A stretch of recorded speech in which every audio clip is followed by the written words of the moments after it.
Hello everyone, good morning. For this class, I will be recording a synchronous session since you had an event, no? So I had understand that because you are required and it is mandatory for you to attend that event. So just for me to have my lecture in our lesson for the psychological perspective of the self, let me introduce to you this lesson. Okay, so now I'll be discussing to you the psychological perspective of the self. Um, so let me give you the learning outcomes, identify and discuss the different ideas in psychology about the self, and comprehend the definition of psychology and its relation to the self.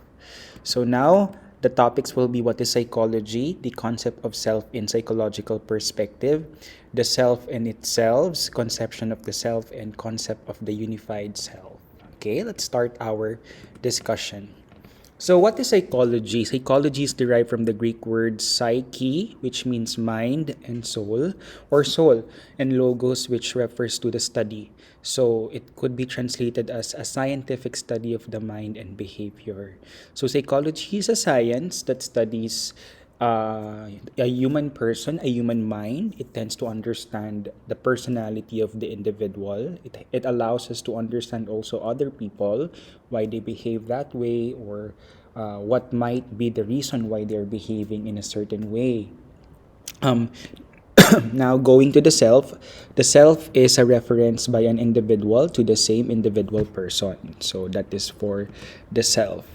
Now that I will be introducing to you some famous psychologists that give a description about the self. So William James is one of the earliest psychologists to study the self, and he conceptualized the self as having two aspects. So let's discuss that one. The I self.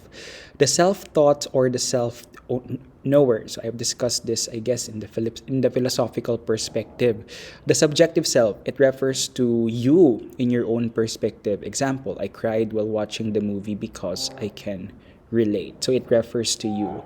Well, the me self, this is the experienced self or the self as known. It is the objective self, so the self that you can describe through physical or psychological qualities.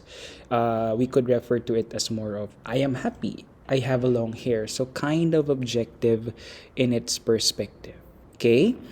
So moving forward, there are three categories of the self: the material self, the social self, and the spiritual self. So these three categories of the self have its definition, no, and how it defined the self. So the material self, it constituted by our bodies, clothes, immediate family, and home. So it refers to our possession. It could be in our own way of how we see, how we dress, how we have our family members, and our home. The social self is based on our interactions with society and the reaction of people toward us. So it varies as to how we present ourselves to a particular social group. So this refers to the interpersonal connections or relationships we form, how we bond to other people, how we present to other people ourselves. And now the spiritual self is the most intimate because it is more satisfying for the person, that they have the ability to argue and discriminate one's moral sensibility, conscience, and indomitable will. So the spiritual self refers could be referred to your journey or to your mission as how you relate yourself to the world around you. So that are the three categories of the self. Carl Rogers is an American psychologist who also gave a conception of the self with his intervention called the client-centered therapy.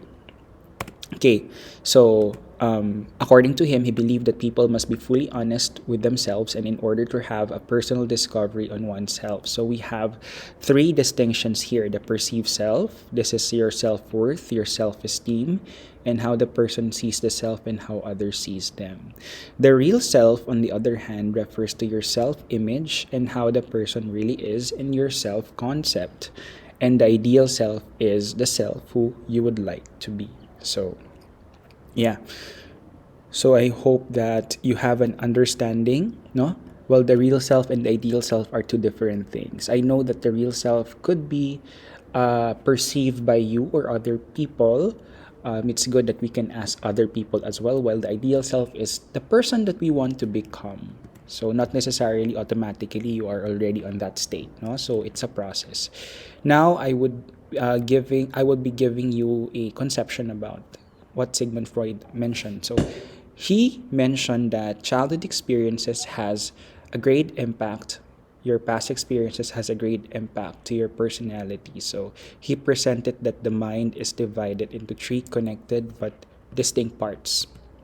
So we have the three provinces of the mind: the id, the ego, and the superego. So the id refers to the pleasure principle, and it aims to satisfy pleasure, impulses and self-gratification. While the ego strikes a balance between the demands of the id and the superego in touch with reality. So it's the reality principle, while the superego is the center, or it could be your moral principle or morality principle. It tells us what not to do and what to do.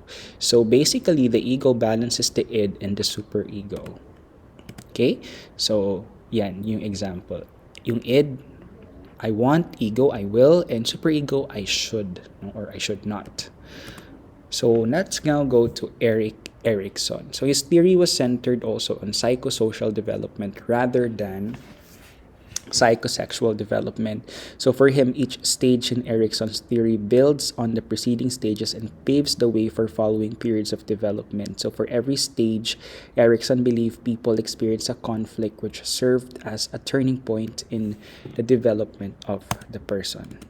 So we have psychosocial development stages. We have stage 1, trust versus mistrust; stage 2, autonomy versus shame and doubt; stage 3, initiative versus guilt; stage 4, industry versus inferiority; stage 5, identity versus identity confusion; stage 6 is intimacy versus isolation; stage 7 is generativity versus stagnation; and stage 8, integrity versus despair.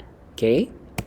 So take note of those stages. So you could see here some key questions during the developmental stages or milestones. For infancy, they began to ask, is my world safe?